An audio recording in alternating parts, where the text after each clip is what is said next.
টাকা ইনভেস্ট করলাম, লাভ তো দূরের কথা, পুঁজি শেষ হয়ে গেল। এই কথা শোনালেন আমাদের রাহাত ভাই। রাহাত ভাই নতুন একটি ড্রপশিপিং বিজনেস শুরু করেন। তিনি ইউটিউবে কিছু টিউটোরিয়াল দেখে ফেসবুকে অ্যাড দিয়ে দেন। প্রথম সপ্তাহে তিনি 5,000 টাকার বুস্ট পোস্ট করেন।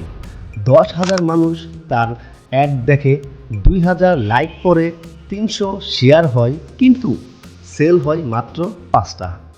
তখন তিনি ভাবেন হয়তো তার বাজেট কম, তাই পরের সপ্তাহে তিনি 15,000 টাকা খরচ করেন, কিন্তু ফলাফল একই। তখন তিনি বুঝতে পারেন যে কোথাও একটা ভুল হচ্ছে।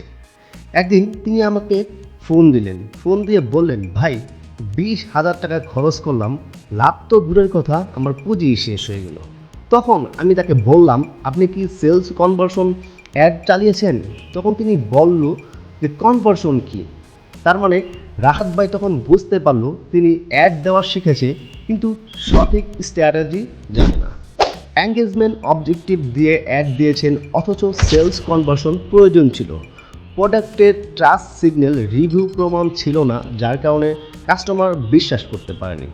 অডিয়েন্স টার্গেট ভুল ছিল, যারা তার প্রোডাক্ট দেখেছে তারা কখনো তার প্রোডাক্ট কিনতে আগ্রহী নয়। আমি যখন তাকে ফেসবুক অ্যাডস ম্যানেজারের কনভার্সন সেট আপ বুঝিয়ে দিলাম, তখন তিনি বুঝতে পারল যে সঠিক টার্গেট অডিয়েন্স না জানলে টাকা শুধু নষ্টই হবে, এবং এঙ্গেজমেন্ট অবজেক্টিভ নয়, সেলস কনভার্সন চালাতে হবে।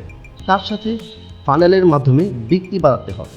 তিনি যখন আমার কাছ থেকে অডিয়েন্স রিচার্জ সেলস ফানেল বুঝতে পারল, তখন তার অ্যাডের পারফরমেন্স বদলে গেল। আপনিও কি টাকা খরচ করে সেল পাচ্ছেন না? তাহলে নিচে কমেন্ট করুন হেল্প, আমি আপনাকে হেল্প করব ইনশাআল্লাহ।